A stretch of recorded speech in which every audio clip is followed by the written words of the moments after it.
नमस्कार साथियों। सबसे पहले जो भी नया बंदा मुझे पहली बार देखे सुने, कोई भी कमेंट करने से पहले फरवरी माह से 2025 से आज तक का इतिहास पता कर लें। उसके बाद पूरी रिसर्च, पूरे फैक्ट सहित जानकारी करने के बाद ही कुछ अपना कमेंट लिखें। बीच में आके कुछ छोटी मोटी बात देख के एक आधी लाइन सुन के कमेंट मत करें, ठीक है, अगर पूरा पता ना हो। और अभी मैं जो लाइव वीडियो में आगे वाली बातें बताने जा रहा हूं कि आगे क्या होने जा रहा है हिमाचल और उत्तरी पश्चिमी हिमालय में, ठीक है, अगर उसमें कोई टर्म आपको समझ नहीं आती, पता ही नहीं लगता, सुनी नहीं पहले, तो पहले आप मेरे पुराने सारे वीडियो लिस्ट में जाके जो इस प्रकार के बैठ के लाइव किए हुए हैं, एक खड़े होकर तो मैं गाने गाता हूं, बैठ कर मैं इस प्रकार के लाइव करता हूं, तो उनको सुन लीजिए, उससे आपको पूरे तथ्य समझ लीजिए पहले। अब प्रश्न ये है, पहला प्रश्न ये है, जैसे मैंने उठाया था कि वैज्ञानिक बहुत परेशान हैं कि मानसून तिब्बत में प्रवेश कैसे कर गया। उनके पास कोई पूर्व न पहले से न कोई पैरामीटर थे, ना कोई उनके पास ऐसी स्थितियां बन रही थी कि वो प्रिडिक्ट कर पाते कोई भी वैज्ञानिक कि मानसून जो है तिब्बत में एंटर कर जाएगा, पूरे विश्व की एजेंसियां। लेकिन मैं तो एक महीने से चिल्ला रहा हूं कि तिब्बत में जल रूपी दैत्य जलंधर के सेनापति भस्म कर आक्रमण करने जा रहे हैं। मैंने थोड़ी पुराणों वाली भाषा लिखी थी और कर गया दुनिया भर के वैज्ञानिक। अब प्रश्न है क्यों किया। अब वैज्ञानिक तो बता देंगे ग्लोबल वार्मिंग के कारण हो गया होगा। अगर ग्लोबल वार्मिंग के कारण हो गया होगा तो उनको पहले बताना चाहिए था ना कि ये ऐसी स्थितियां बन रही हैं कि मानसून तिब्बत में प्रवेश कर जाएगा, स्थितियां बन रही है, पहले बताना चाहिए था। विश्व के इतने बड़े वैज्ञानिक है, सैटेलाइट है, करोड़ों अरबों रुपए के फंडिंग है। जब हो गया तो वो बस गोल मोल बात, विनाश होता है ग्लोबल, ऐसे बातें नहीं चलती, फैक्ट सहित चलती है, जैसे मैं देता हूं। जैसा मैं शुरू से कह रहा हूं कि जब भगवान शिव बिजली महादेव से रुष्ट होकर, बिजली महादेव में मनुष्यों के मतलब अनाचार से रुष्ट होकर इस साल सभी कैलाशों की यात्रा ठप हो गई, चाहे मणिमहेश हो, किन्नर कैलाश हो, जो भी हो, और देव शक्तियां रुष्ट हो गई। महादेव ही इन सातों रूपों में है, ये रुष्ट हो गया, महादेव जी रुष्ट हो गए। तो जब रुष्ट हो गए तो मैंने एक वर्ड लिखा, ये पलायन कर जाएंगे मुख्य कैलाश की ओर, कैलाश मानसरोवर में पलायन कर गए, चले गए। लोगों ने बड़ा भारी एक लोग लिखते कि ये कौन होता है बताने वाला, हम हैं, हम ऐसा वैसा, या फलाने मंदिर की कमेटी क्यों नहीं बताती, ये कमेटियों के लोग क्यों नहीं बताते, फलाना। भाई महादेव ने पहले कह दिया मुझे 6 महीने के लिए छोड़ दीजिए, बिजली महादेव ने। तो महादेव जो 7 रूपों में यहाँ विराजमान है सारे कैलाशों पे, जिन पे हम तीर्थ यात्रा मणिमहेश वगैरह, जब रुष्ट होके निकल लिए, मानसरोवर को निकल लिए, तो ये दैत्य शक्तियां जो जलंधर दैत्य की सेना है सारी, ये सारी एक्टिव हो गई, इन्होंने विनाश करना शुरू कर दिया। अब ये जलंधर दैत्य वो होता ना, दैत्य में अभिमान बढ़ता जाता है, जैसा इतिहास में हुआ, इतिहास दोहराएगा। अब ये दैत्य यहां बुरी तरह से आतंक मचा रहा है, और मैंने पीछे 20 तारीख तक का तो डेट दे दी है, अब आगे जो ध्यान आएगा वो दूंगा, वे क्या होगा। लेकिन मैं फिलहाल जो है अभी जो स्थितियां बताने जा रहा हूं, आगामी 6 महीने तक की बताने जा रहा हूं कि 6 महीने के अंदर क्या क्या तांडव होने जा रहे हैं। और पुराणों के आधार पे, पुराणों में क्या लिखा है, जब जलंधर दैत्य ने बड़ा अभिमान उसे हो गया अपनी शक्तियों का, तो उसने कैलाश मानसरोवर पे हमला किया, शिव पर ही हमला कर दिया। तो वही परिस्थितियां बनेंगी। जब मैंने कहा कि महादेव रुष्ट होके कैलाश पे चले गए और दैत्य जलंधर दैत्य अपनी सेना के साथ एक्टिव हो गया, अब इसका अभिमान बढ़ रहा है कि मैं बहुत शक्तिशाली हूं। तो ये क्या करेगा? इतिहास दोहराएगा। इतिहास क्या दोहराएगा? ये कैलाश पे आक्रमण करेगा।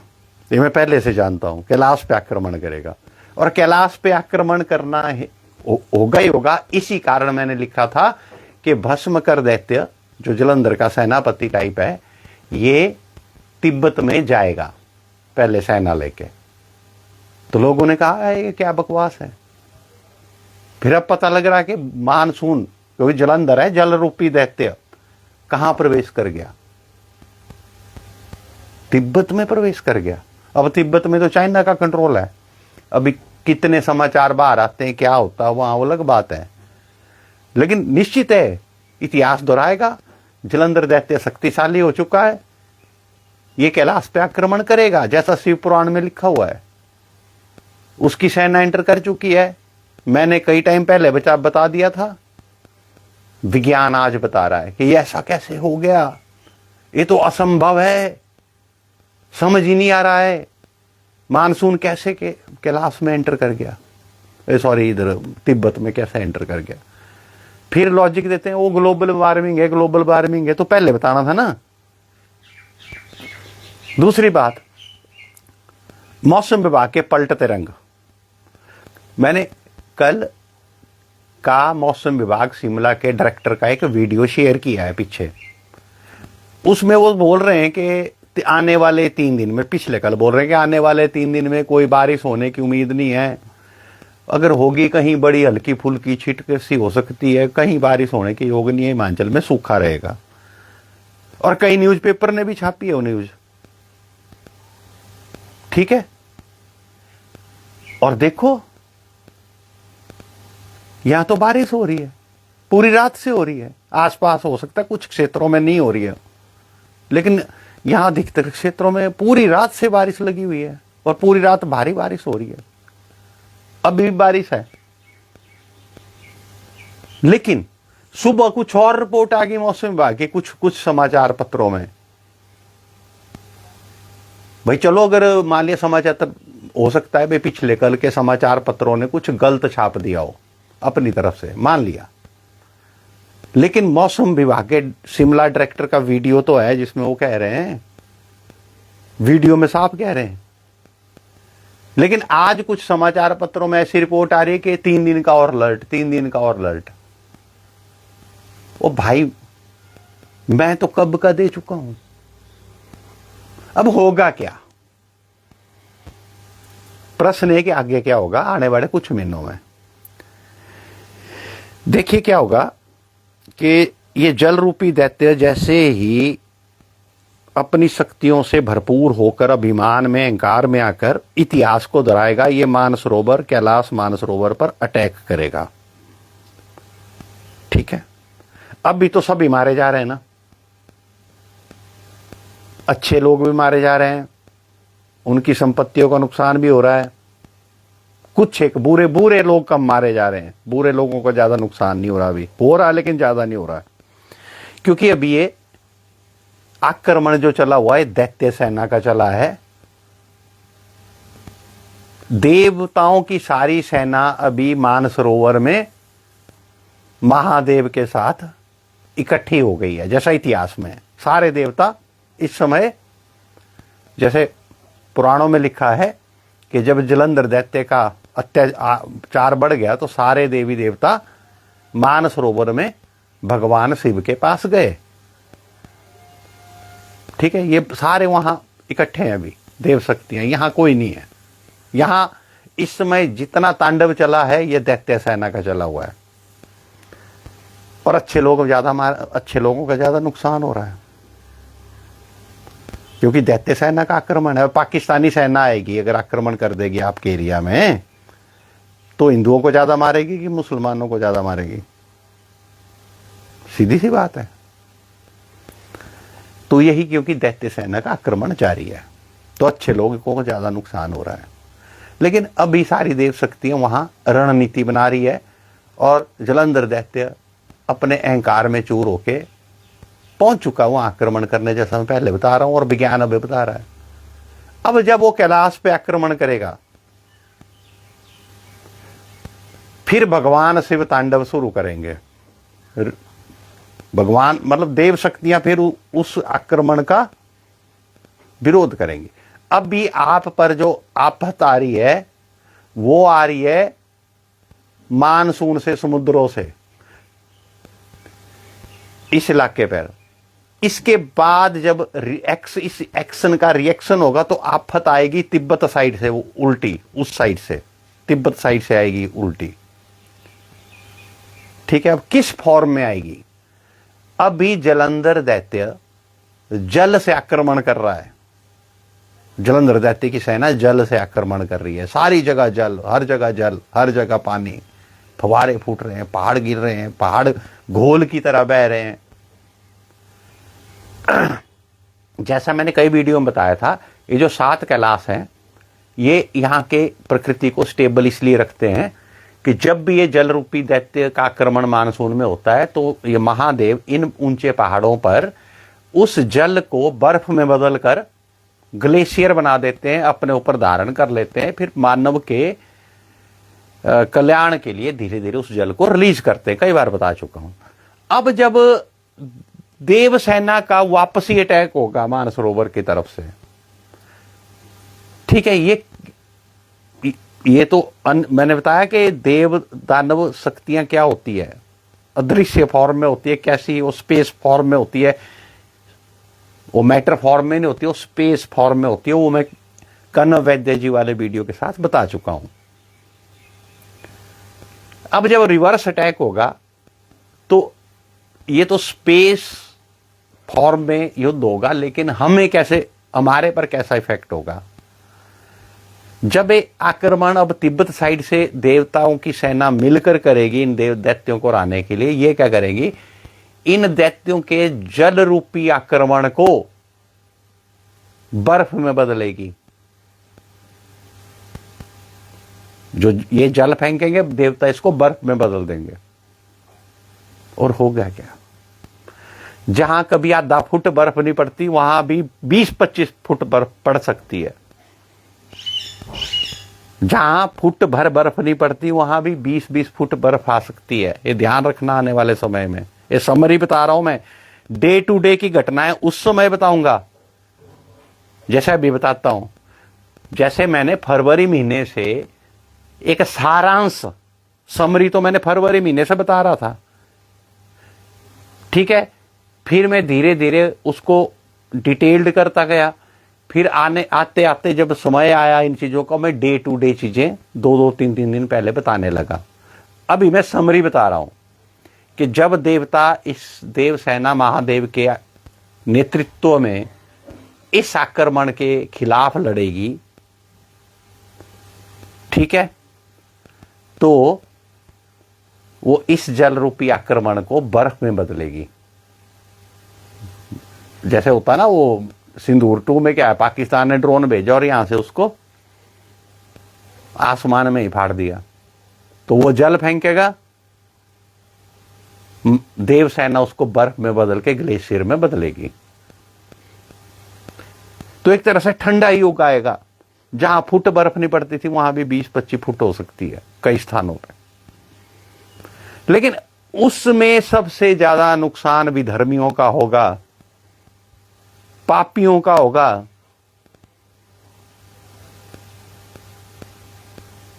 ये जो एंटी सनातन लॉबी है, भ्रष्टाचारी हैं, इन सब का खत्म हो जाएगा। इसलिए मेरी आम जन से प्रार्थना है कि आने वाले समय के लिए अपनी रसद तैयार रखें कुछ महीनों की, और बर्फ से, ज्यादा बर्फबारी से निपटने के लिए अब विशेष साधन तैयार रखें, क्योंकि ये होने जा रहा है। और इस वीडियो को नोट रखिए, क्योंकि लाइव वीडियो 6 महीने में डिलीट हो जाता है। इसलिए मैं क्या करता हूं कि जो भी लाइव कर रहा हूं इस वीडियो को डाउनलोड करके दोबारा अपलोड कर देता हूं। इसलिए कई बार क्या होता है, आपको एक ही वीडियो 2 बार दिखता है। भाई ये 2 बार क्यों किया? 2 बार नहीं, क्योंकि वो फेसबुक 6 महीने में डिलीट कर देगा, तो मैं भी इसको थोड़ी देर में डाउनलोड करके दोबारा अपलोड कर दूंगा।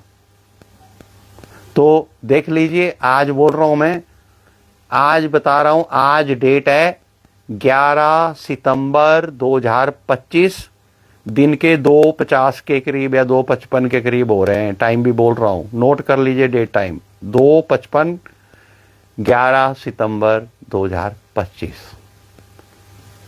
इस वीडियो को नोट रखिए। और जो बीच में आते हैं बंदे, जिनको टर्म समझ नहीं आती क्या बोल रहा है, वो बिना सोचे समझे कमेंट मत करें, क्योंकि कुछ शक्तियां होती हैं। मैं नहीं कर रहा हूं काम, पता नहीं कहां से मुझे प्रेरणा मिल रही है इन चीजों की कि सब कुछ ऐसे हो रहा है, और जुबान मेरी है। क्योंकि समस्या क्या हो रही है, जो भी मेरे खिलाफ बोल रहा है उसका नुकसान हो रहा है, जो भी मुझे गाली दे रहा है उसका नुकसान हो रहा है। बहुत उदाहरण हो गए। फिर भी मैं प्रार्थना करता हूं भगवान से कि प्रभु, जिनको मैं जानता हूं, प्रभु नुकसान मत करना, डरा जरूर देना, उनको भय जरूर पैदा कर देना, उनमें उनका नुकसान मत करना प्रभु। वो भी विचारधारा के कारण विरोध कर रहे हैं। तो आपने देख लिया, पोल स्टार वाले मुकेश सिंह ठाकुर जी ने मेरी खूब आलोचना की थी। फिर वो 2-3 दिन पहले की बात है, और 4 बजे 5 बजे के करीब उनके घर के आसपास वो बादल फटने की कंडीशन हो गई थी। फिर लाइव कर रहे थे। एक मुकेश मेहरा जी है, दैनिक जागरण के हेड पत्रकार मुकेश मेहरा, पिछली रात वो कर रहे थे लाइव, मैंने शेयर किया है। उसमें लिखा है भाई कलेजा दिल बाहर आ गया हाथ में। वो लाइव कर रहे हैं, डर रहे हैं, छोटा सा लाइव किया उन्होंने अंधेरे में, खूब बारिश हो रही है उनके घर के आसपास। तो मैं प्रभु से ही प्रार्थना करता हूं कि प्रभु, जो मेरे को गाली भी लिख रहा है उसको डरा जरूर देना, नुकसान मत करना प्रभु। विचारधारा अलग हो सकती है, कोई बात नहीं, किसी ने गाली लिखी थी, लेकिन मैं तो देख रहा हूं जो भी गाली लिख रहा है या जो भी बुरा, मतलब चलो देखो, असहमति या आलोचना, ठीक है, या विचारों से मतभेद अलग चीज होती है, लेकिन आरोप लगा देना उल्टे सीधे, गाली गलोच कर देना, आरोप लगा देना। अब मुकेश मेहरा जी ने मेरे पर आरोप लगा दिए थे गलत, तो कल भगवान ने उनका पसीना निकाल दिया ना। कर रहे थे लाइव, मुकेश सिंह ठाकुर जी ने आरोप लगा दिए थे कि भगवान बना पड़ा, अंधविश्वास फैला रहा, फलाना, तो उनके पीछे भी शंख बजा दिया था। जब वो लाइव कर रहे थे तो मैं भगवान से प्रार्थना कर रहा था। जब वो लाइव कर रहे थे मुकेश सिंह ठाकुर, मैं भगवान से प्रार्थना कर रहा था, प्रभु कोई बात नहीं, विचारों का अंतर होता है, कोई बात नहीं, कृपया इनका कोई ऐसा नुकसान मत कर देना। वैसे मैं रात को कर रहा था मुकेश मेहरा जी के लिए प्रार्थना, जब वो भयभीत होकर लाइव कर रहे थे। दैनिक जागरण के हेड हैं, प्रभु नुकसान मत करना, डरा जरूर देना। ऐसा ही कुल्लू में हुआ 2-3 केस, मणिकर्ण साइड के, मतलब मणिकर्ण रोड पे। एक तो अपने बड़े सुप्रसिद्ध गायक हैं, खैर उन्होंने कोई ऐसे गाली गलोच नहीं की, एक मतभेद जाहिर किया था, मतभेद, लेकिन उनको नहीं हुआ, लेकिन उन्होंने स्वीकार किया। मैंने पोस्ट डाली उनकी, बड़े अच्छे सिंगर है, बड़े हिट सॉन्ग है उनके पहाड़ी। दीपक क्या नाम, दीपक जानदेवा, उन्होंने स्वीकार किया। पहले उन्होंने देखो, डिफरेंस ऑफ ओपिनियन, आलोचना, असहमति अलग चीज है, लेकिन कृपया करके आ रहो। अब पीछे क्या हुआ, सारे सब हार गए, तो एक गाली गलोच गैंग कूद पड़ी है। तो भाई फिर मैं तो कुछ नहीं कर सकता, मैं तो इंसान हूं, ठीक है। कोई पता नहीं कौन सी शक्तियां मेरे थ्रू, मेरी जुबान का इस्तेमाल करके आप लोगों को समझ आ रही है। जय हिंद, जय सनातन। हाँ, एक बात और बता देना चाहता हूं, आज 1 साल पूरा होने का है जो आंदोलन मैंने मस्जिद के खिलाफ मंडी में किया था, जिसका नेतृत्व मैंने किया था, उसका बेस में बनाया था, सब लोगों का समर्थन था। आज 1 साल होने का है और हिमाचल सरकार ने जानबूझकर उस मामले को टांग रखा है, क्योंकि देखो कोर्ट में नहीं है मंडी का मामला, मंडी का मामला है टीसीपी में, और टीसीपी आती है सरकार के अंडर। ठीक है, वो सरकारी इशारे पे ही काम करेगी, तो उन्होंने मामला लटका रखा है। मैं टीसीपी को भी चेतावनी दे रहा हूं, इस टीसीपी वाले नोट कर लें इस वीडियो के माध्यम से, क्योंकि तथ्य तर्क हमारे पक्ष में है मंडी जेल रोड के मामले में। इसका फैसला समय रहते कर दे, 1 हफ्ते का समय दे रहा उनको, टीसीपी को। फिर जो भी मंडी जेल रोड के मामले में लटकाने में व्यक्तिगत रूप से देखो, एक तो होता है स्टाफ का मामला है, किसी के पास फाइल है, वो ड्यूटी बजा रहा है, उसका नहीं है। जो व्यक्ति नीतिगत रूप से इस मामले को लटकाने के लिए जिम्मेवार है, फिर वो संभल जाए। जो भी कागजों के आधार पे सही बात है, उसका फैसला 1 हफ्ते के अंदर दे दे, नहीं तो जय श्री राम। धन्यवाद।